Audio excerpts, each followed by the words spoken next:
Voici l'acte qui sanctionne la deuxième mission préparatoire de la Banque africaine de développement en République du Congo.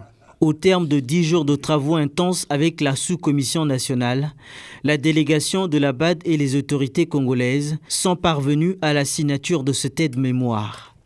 Un document de synthèse qui précise les engagements à honorer par chacune des parties en vue de l'organisation à Brazzaville en mai prochain des assemblées annuelles de l'institution financière africaine.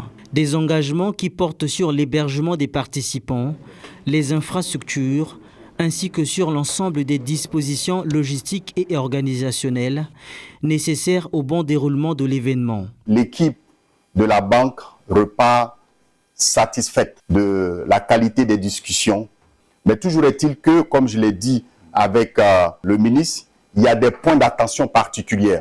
Et ces points d'attention particuliers, c'est qu'il faudra continuer le dialogue, continuer les réunions, continuer le travail virtuel pour que la troisième mission qui est prévue vers la fin du mois d'avril soit une réussite. Il y a encore beaucoup de travail qui reste à faire. Il y a une dynamique positive qui a pris naissance. Il y a des points d'amélioration que j'ai mentionnés, mais ce sont des points d'amélioration. Le travail qui reste pour atteindre le niveau de satisfaction n'est pas énorme. Pour sa part, le ministre de l'économie, également président du Conseil des gouverneurs de la BAD, a réitéré la détermination du gouvernement à tenir ce pari.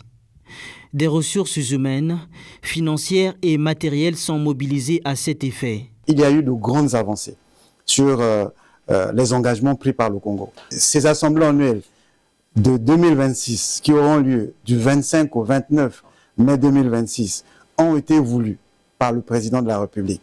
Et il s'est engagé à mettre tous les moyens nécessaires.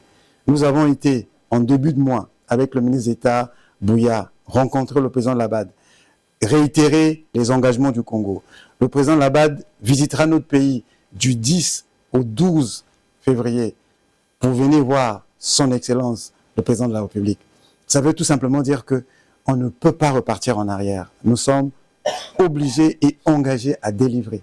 Les équipes ici réunies s'engagent à travailler avec M. Bass, qui est le chef de délégation et le chef de mission et le secrétaire général, pour que les points qui restent à accomplir dans le calendrier tel que prévu, dans le contrat qui nous engage, soient respectés. Pour ma part, je vais travailler avec les équipes, avec le directeur de cabinet ici présent, pour qu'on soit toujours à la hauteur et que le Congo respecte sa parole. Rendez-vous statutaire du groupe de la banque, les assemblées annuelles permettent au Conseil des gouverneurs et à la direction de la banque de dresser le bilan de l'année écoulée avant d'approuver des résolutions stratégiques destinées à accélérer le développement de l'Afrique. Plus de 3000 participants sont attendus à Brazzaville pour cet événement.